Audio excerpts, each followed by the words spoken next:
Hi, Bees! Congratulations and best wishes in advance. So, I am delighted to both of you, Bibs and Glenn, wishing you a lifetime of happiness and more babies to come. Congratulations on finding your forever down under. So, maybe see you soon.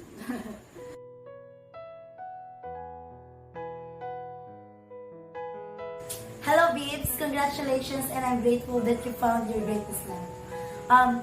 I know you. I'm your friend from college. And alam ko hindi ka nahahawakan ng ibang lalaki sa kamay.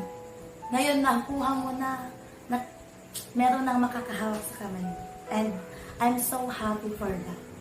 I'm so excited kasi makikita ko na yung next chapter of your life stories, and I cannot wait to read them. Wishing you a marriage that brings you and love for a lifetime. I love you, Gibbs. Congratulations. Love you. Papasok ka na din sa marriage life. Cherish every moment with your future husband.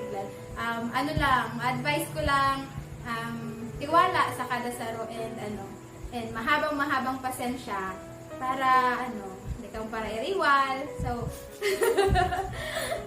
kasi maihiling mo ang tunay na pagkatao ka sa tao pag nakakaibanan mo na sa harong. So, yan, tiwala and mahabang pasensya.